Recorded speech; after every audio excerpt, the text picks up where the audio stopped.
উমর রাদিয়াল্লাহু তাআলা আনহু মরার পূর্বে যখন জান চলে যায় তার পূর্বে বলছেন, আব্দুল্লাহ, ও আমার আদরের ছেলে, যাও তুমি আয়েশার কাছে, আয়েশাকে গিয়ে বলো মুহাম্মদ সাল্লাল্লাহু আলাইহি সাল্লামের পাশে কবর আছে আবু বকর সিদ্দিকের, ওইখানে একটু ফাঁকা জায়গা আছে, ওখানে আমার জন্য কবরের জায়গাটা দিবে কিনা। আব্দুল্লাহ ইবনে উমর বলছেন, আমি আব্বার কথা শুনে বাড়িতে গেলাম, সালাম দিয়ে ভিতরে ঢুকে দেখে তিনি উমর মারা গেছেন, এই জন্য বসে বসে কাঁদছেন। আমি আয়েশাকে কান্না অবস্থায় পেয়েছি। আয়েশা উমরকে দেখতে আসেননি।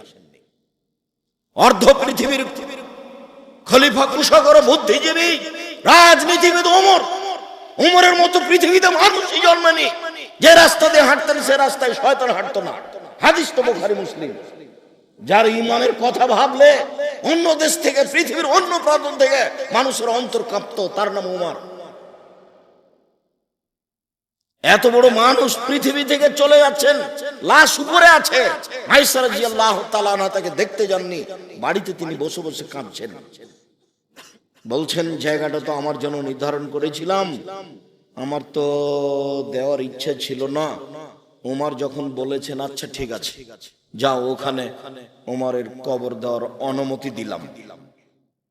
অনুমতি নিয়ে আসার পরে আবার বলছেন, আব্দুল্লাহ শোনো, শোনো বেটা, লাশটা তুমি জানাজার পরে আবার আয়েশার বাড়ির পাশে রেখে দিও। আয়েশার বাড়ির পাশে রেখে দিয়ে বলিও যে উমরের কবরটা কি দেওয়া হবে এখানে। তখন বলিও না অর্ধ পৃথিবীর খলিফা আমিরুল মুমিনিন, এই কথা বলিও না, বলিও যে উমর। আর এখনো আপনার কাগজে সাবেক চেয়ারম্যান লেখা লাগে, সাবেক এমপি লেখা লাগে, মানে বিগত এমপি, এখনো আপনার এমপি নামটা লিখতে হবে কাগজে। উমর বলছেন, বেটা, বুখারীর হাদিস, আব্দুল্লাহ লাশটা রেখে দিও ওর বাড়ির পাশে, গিয়ে আবার আয়েশাকে বলিও যে আমার ওখানে কবরের অনুমতি হবে কিনা। তবে বলিও না যে আমিরুল মুমিনিন, অর্ধ পৃথিবীর খলিফা, এই কথা বলিও না, বলিও যে উমর। কথা বুঝাতে পারি না মনে হয়। বলিও যে উমর, উমর মারা গেছে, তো কবরটা হবে কিনা। যদি অনুমতি দেয় তাহলে কবর দিও, আর যদি অনুমতি না দেয় জনগণের যেখানে কবর আছে সেখানে দিও। আপনাকে আমি কি বলতে চাইলাম, আপনি মহিলা মানুষ, সারাদিন সবাই মিলে বাড়িতে যাচ্ছেন কেন দেখতে? যেটা মূল কথা বলতে চেয়েছি, সেটা ওখানে দোয়া করলো কেন? কবরের চতুর্দিকে দাঁড়িয়ে যদি হাত তুলে দোয়া করার বিধান রাসূলের না হয়, তাহলে আপনার কি হবে? আপনাকে আমি এই কথা বলতে চাচ্ছি, এই রাজশাহী, চাঁপাইনবাবগঞ্জের পল্লী অঞ্চলের হাজারো মিথ্যা ধর্ম আছে, যেটা মানুষ ধর্ম মনে করে করছে।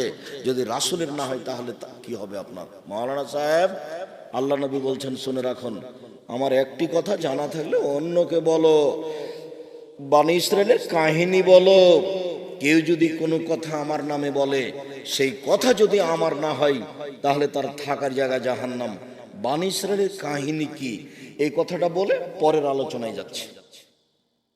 বনী ইসরাইলের কাহিনী কি দেখুন তো, আমি একটা বনী ইসরাইলের কাহিনী আপনাদেরকে শোনাই। আবু হুরায়রা রাদিয়াল্লাহু তাআলা আনহু বলেন, রাসূল সাল্লাল্লাহু আলাইহি সাল্লাম বলেছেন, লাম ইয়াতাকাল্লাম ফিল মাহদি ইল্লা সালাসা।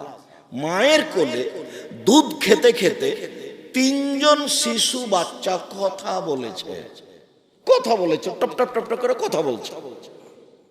মায়ের কোলে দুধ খায়, তার একজন হলেন ঈসা, ঈসা আলাইহিস সালাম। মায়ের কোলে কথা বলে, মায়ের কোলে দুধ খাচ্ছে, বলছে আমি নবী। অবাক কথা, মা তো বিপদে পড়ে গেছে, মায়ের তো স্বামী নাই, জাতিকে তো বুঝাতে পারবে না।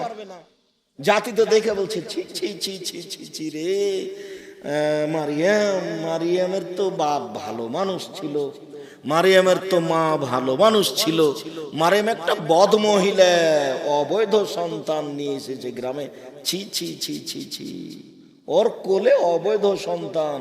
আরে মারিয়ামের তো বিবাহ হয়নি।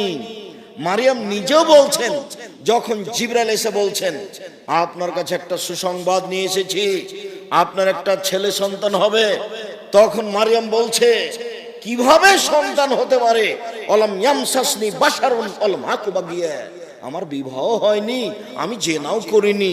আরে আমি মারিয়াম, আমার বিবাহ হয়নি, আমি জেনাও করিনি, আমার সন্তান হতে পারে কি করে?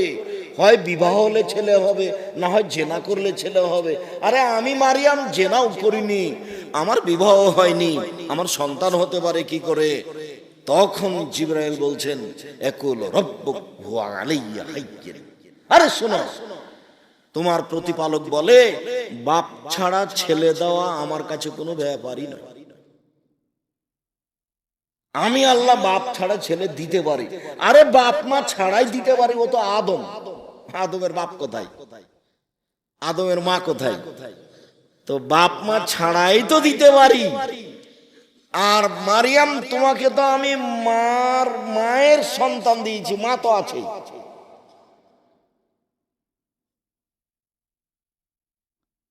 তো ঈসা আলাইহিস সালাম কোলে, মায়ের কোলে কথা বলছেন, আমি নবী, আমি ঈসা, আল্লাহ আমাকে নবী করে পাঠিয়েছেন। মায়ের কোলে দুধ খাচ্ছে, কথা বলছে। দুই, কানাফি বানি ইসরাইল রাজুলুন ইউকাল লাহু জুরাইজ। আজ থেকে নিয়ে হাজার হাজার বছর পূর্বে একটা লোক ছিল, তার নাম ছিল জোরাইজ। ইউসাল্লি সাওমাতিহি, সে তার গির্জাঘরে ইবাদত করছিল। ফাআতহু উম্মুহু, ইতিমধ্যে তার মা আসলো। ফাদাতহু, মা এসে ডাকলো জোরাইজ, আব্বু জোরাইজ। ফাকালা, জোরাইজ বলল ফি নাফসিহি আউজিবু আও উসাল্লি, আমি আমার মায়ের ডাকে সাড়া দিব না সালাত আদায় করব? আমার মা যে আমাকে ডাকছে, তো আমি আমার মায়ের ডাকে সাড়া দিব না আমি সালাত আদায় করব? আম্মা কি বলছেন, আমি এভাবে বলবো কিছু না আমি সালাত আদায় করতে থাকবো? বলতে বলতে একটু দেরি হয়ে গেছে, মায়ের মনটা খারাপ হয়ে গেছে।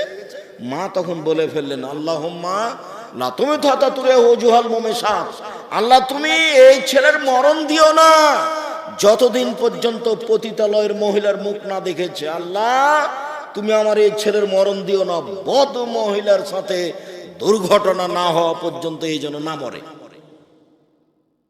আল্লাহ আমার এই ছেলে যেন খারাপ মহিলার সাথে দুর্ঘটনা, খারাপ ঘটনা ছাড়া যেন না মরে।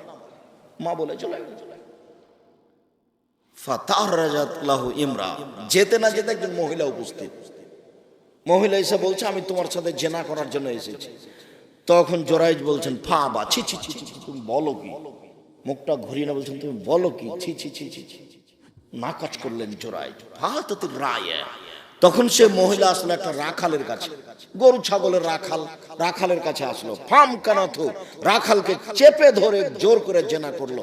ফাওয়ালাদাত গোলামান, এতে বাচ্চা পেটে আসলো। বাচ্চা প্রসব হলো। যখন বাচ্চা প্রসব হলো তখন মহিলা বলল হাজামিন জোরাইজ, এই বাচ্চা হলো জোরাইজ। এই কথা শুনে যে জনগণ খেপে গেল। ফাতাহু, জনগণ তার কাছে আসলো। ফাকাসসারুহু, জোরাইজের ঘরকে একবারে ভেঙে চুরে খান খান ধুলা ধুলা করে দিল। ওয়ানজালুহু, তাকে তার গির্জা ঘর থেকে টেনে হেঁচড়ে বের করে রাস্তায় নামিয়ে দিল। সাব্বুহু, সবাই তাকে অকথ্য ভাষায় গালি দিল, যে যা পারে। বেটা তুমি জেনা করো, এখানে ইবাদত দেখাও, তুমি ঢং শুরু করেছো। মানুষে যা বলে, যা বলবে এটা স্বাভাবিক। সবাই এখন বলছে জোরাইজ জেনা করেছে। আরে তারই সন্তান এটা মহিলা বলছে। এসে সবাই ঘর বাড়ি ভেঙে দিল, তাকে টেনে হেঁচড়ে রাস্তায় নামিয়ে দিল, অকথ্য ভাষায় গালি দিল। ফাকামা, জোরাইজ দাঁড়ালো, তাওয়াদ্দা, ওযু করলো, ও সাল্লা রাকাতাইন, 2 রাকাত সালাত আদায় করলো জোরাইজ। 2 রাকাত সালাত আদায় করে ফাতাল গোলামা এবার দুধের বাচ্চার কাছে আসলো। জোরাইজ দুধের বাচ্চার কাছে এসে বলছে ও বাচ্চা বলো তো মান আবুকা, তোমার বাপ কে? তখন দুধের বাচ্চা বলছে আবি আর রাই, আমার বাপ হচ্ছে রাখাল। কথা বুঝা যায়নি মনে হয়, বুঝতে পারেন সবাই?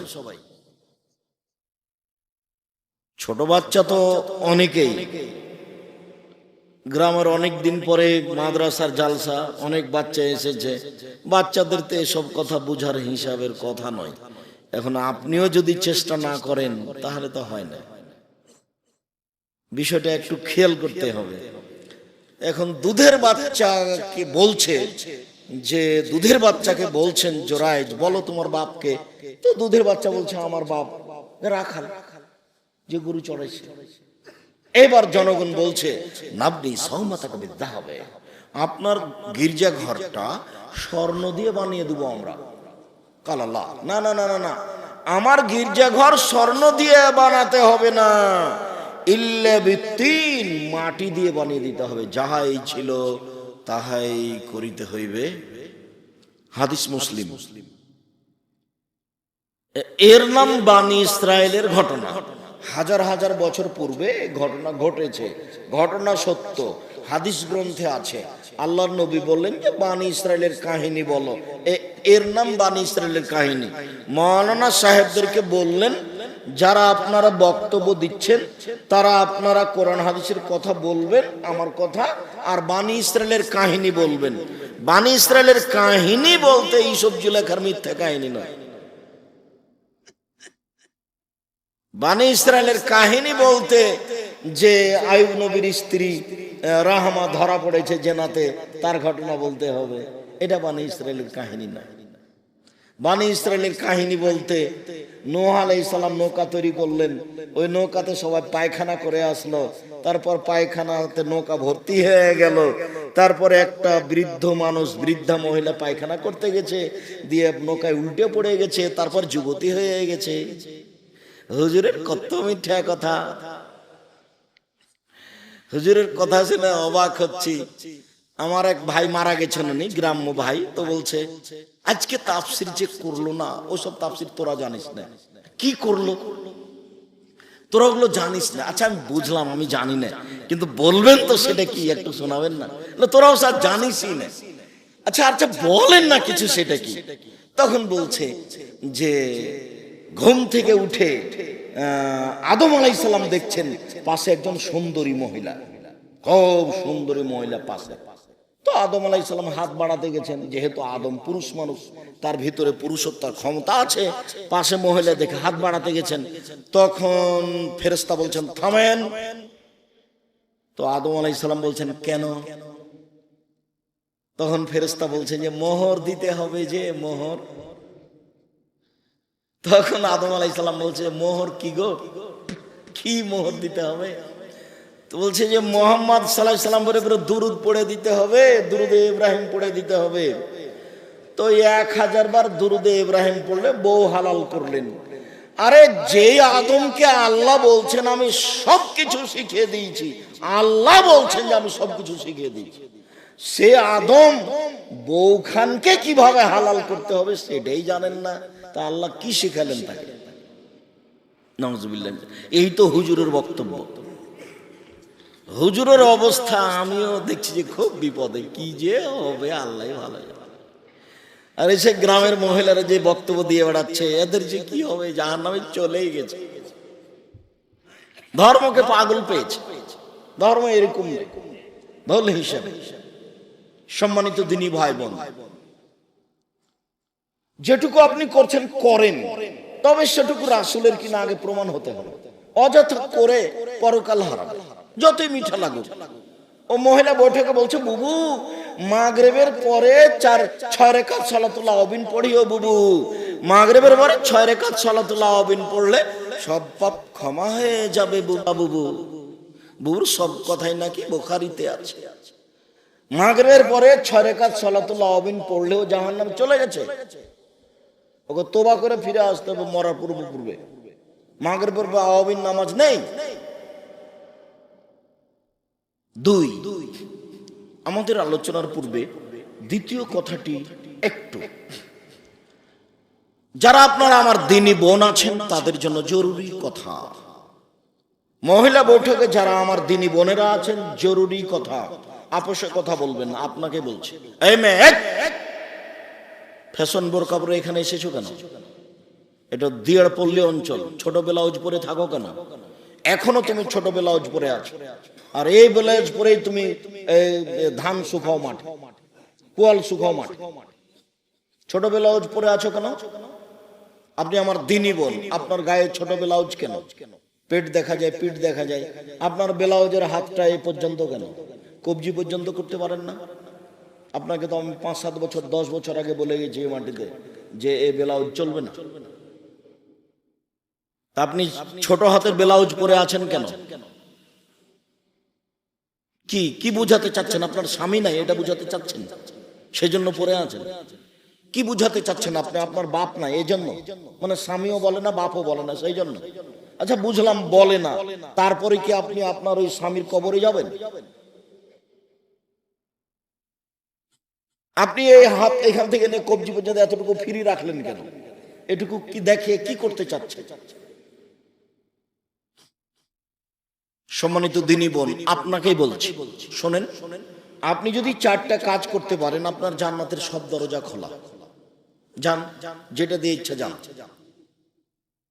দেখেন, এক সালাত খামসাহ, 5 ওয়াক্ত সালাত আদায় করলো। আপনি যদি 5 ওয়াক্ত নামাজ পড়েন, 1, 2 সমাজ সাহারা, রমজান মাসের সিয়াম পালন করলো। আপনি যদি রমজান মাসের রোজা থাকেন, 3 আতাত বালাহ, স্বামীকে মেনে চলেন, স্বামীকে মেনে চললো। 4 আহসানাত ফারজাহা, জেনায় লিপ্ত হলো না, অশ্লীল কাজ করলো না। এই 4টা কাজ যদি আপনি করতে পারেন তাহলে জান্নাতের সব দরজা খোলা। এই কথা মুহাম্মদ সাল্লাল্লাহু আলাইহি ওয়াসাল্লাম বলেন, আমি বলিনি, আমি অনুবাদন। তিনি বলেছেন মহিলারা যদি 4টা কাজ করতে পারে জান্নাতের সব দরজা খোলা। যান, যেটা দিয়ে যাবেন যান। এত বড় সুযোগ আল্লাহর নবী কোন পুরুষকে দেননি। কোন পুরুষ এত সহজে জান্নাতে যেতে পারবে না। শুনে রাখেন, 4টে জিনিস: 1 5 ওয়াক্ত সালাত নামাজ, 2 রমজান মাসে রোজা, 3 স্বামীকে মেনে চলা। দেখেন, তিতে লাগলেও মিঠা লাগলেও স্বামীকে মেনেই চলতে হবে। আপনার স্বামীর মুখের ভাষা খারাপ, গালি দেয়, এ কথা আমি বুঝলাম, সময়ে সময় আপনাকে মারে, এমনিতেই তরকারি একটু লবণ বেশি এই যে লাভ দিয়ে মারতে যাচ্ছে ভাতের থালি রেখে। এখন আপনার স্বামীর স্বভাব খারাপ, কি করবেন? ধৈর্য ধারণ করে মেনে নেন। আমি আপনার দ্বীনী ভাই হিসাবে আপনাকে মেনে নেওয়ার জন্য অনুরোধ জানাচ্ছি। আপনি প্রতিবাদ করবেন না, মুখ খুলবেন না, সংসার ভালো হবে। মারুক, গালি দেখ, নিন্দা করুক, যাই করুক, আপনি মেনে নেন।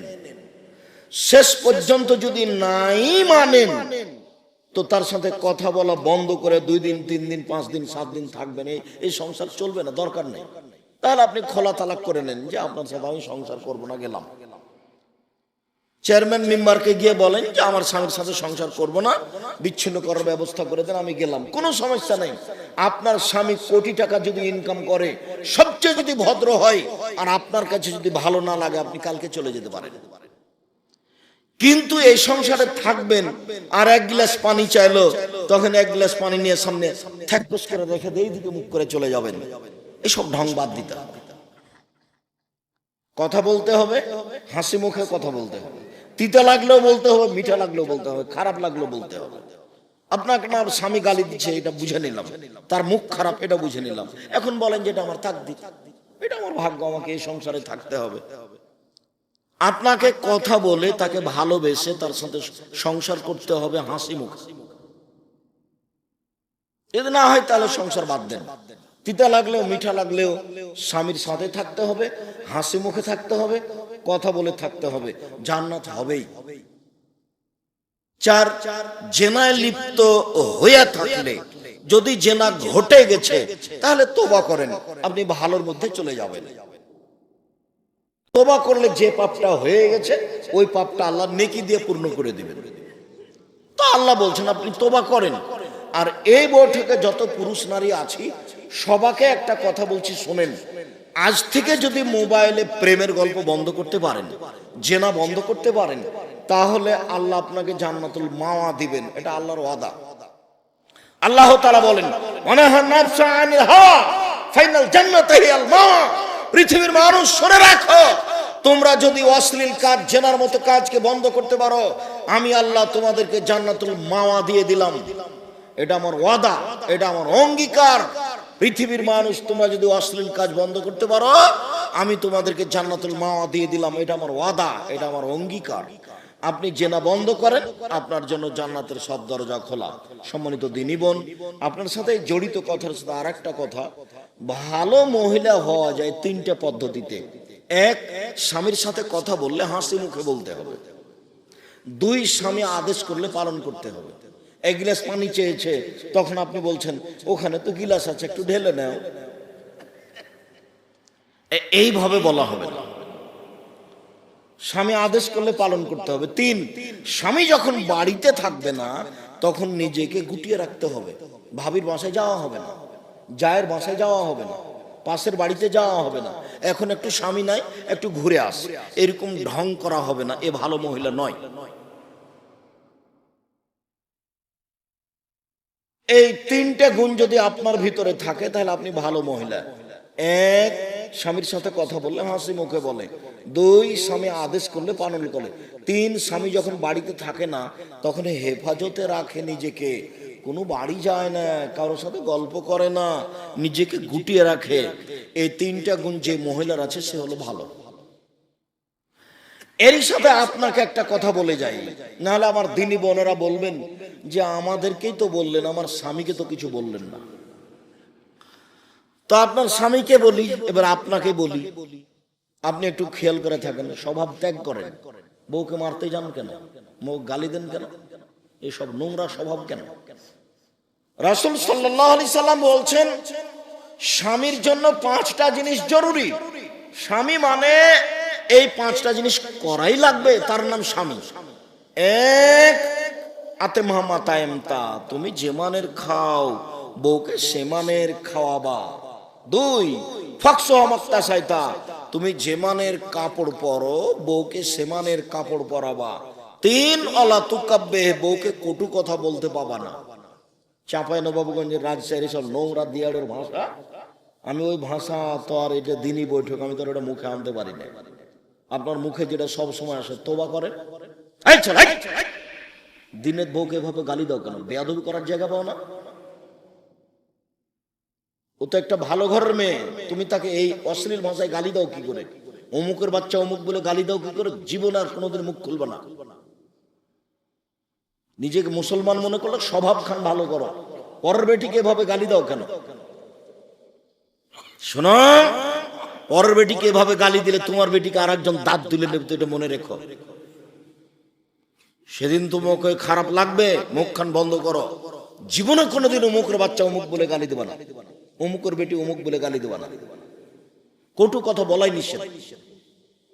তোর স্বভাব খারাপ, তোর ঠোঁট মোটা, তুই দেখতে কালো, এইসব ভাষা বলা যাবে না। আল্লাহ রাসূল জোরায় নাকচ করেছেন। আজকে বক্তব্য শুনতে এসেছেন, আমার বক্তব্যের সাথে মুনাফিকি করিয়েন না। আপনাকে আমি অনেক ভালোবাসি, আমার বক্তব্যের সাথে মুনাফিকি করে কোনো লাভ নাই। আপনি মুখ খারাপ উচ্চারণ করেন না, বউয়ের কাছ থেকে কথা বলে শান্তি পাবেন। আল্লাহ বলছেন অমিন আইতিয়ান খালাকালাকুম মিন আজওয়াজান লিতাসকুনু ইলাইহা অমিন আইতিয়ান খালাকালাকুম মিন আনফুসিকুম আজওয়াজান লিতাসকুনু ইলাইহা। পৃথিবীর মানুষ, তোমাদের পক্ষ থেকে, তোমাদের পাশ থেকে আমি তোমাদের স্ত্রীদেরকে সৃষ্টি করেছি যাতে করে শান্তি পাও, তৃপ্তি পাও। মখমল দিয়ে বিছানা বিছানা থাকলে শান্তি হবে না বউ ছাড়া। উন্নত মানের খানা তৈরি খেলেও, উন্নত মানের তৈরি খাদ্য খেলেও শান্তি তৃপ্তি হবে না বউ ছাড়া। আল্লাহ বলছেন সব শান্তি তৃপ্তি বউয়ের কাছে রেখে দিয়েছে, সব শান্তি তৃপ্তি স্ত্রীর কাছে রেখে দিয়েছে। তাহলে গালি দিলে শান্তি তৃপ্তি হয় কি করে? মারলে শান্তি তৃপ্তি হয় কি করে? এই তো সংসার চলছে জোর করে, চলে না তবুও চালাচ্ছেন। মুখ খুলবেন না কোনোদিন স্ত্রীর বিরুদ্ধে, কটু কথা বলা নিষেধ। বক্তব্যের সাথে মুনাফিকি করবেন না, যা হয়েছে হয়েছে, বাকি জীবন কোনোদিন বউকে গালি দিবেন না, মারতে যাবেন না। তিন, চার, ওলা তাজেরুল ওয়াজহ, মুখের উপরে মারবেন না। পাঁচ, ওলা তাতরুকা ইল্লা ফিল বাইতে, নিজের বাড়ি ছাড়া বউকে কোথাও থাকতে দিবেন না, তার নাম পুরুষ। বাড়িতে থাকবে সবসময় 44 ধারা জারি থাকবে, কারফিউ জারি থাকবে। বাড়িতে সব সময় কারফিউ জারি থাকবে। আপনার স্ত্রী, আপনার ছেলে মেয়ে বাইরে যেতে পাবে না, জরুরি প্রয়োজন ছাড়া আপনার স্ত্রী বাড়ি ত্যাগ করতে পারে না। খালার বাড়ি, ফুপুর বাড়ি, মায়ের বাড়ি যেতে পাবে না,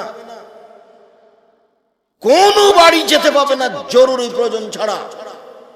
জরুরি প্রয়োজন ছাড়া বাড়ির বাইরে যেতে পাবে না, এটা রাসূলের জোরালো আদেশ, তার নাম পুরুষ।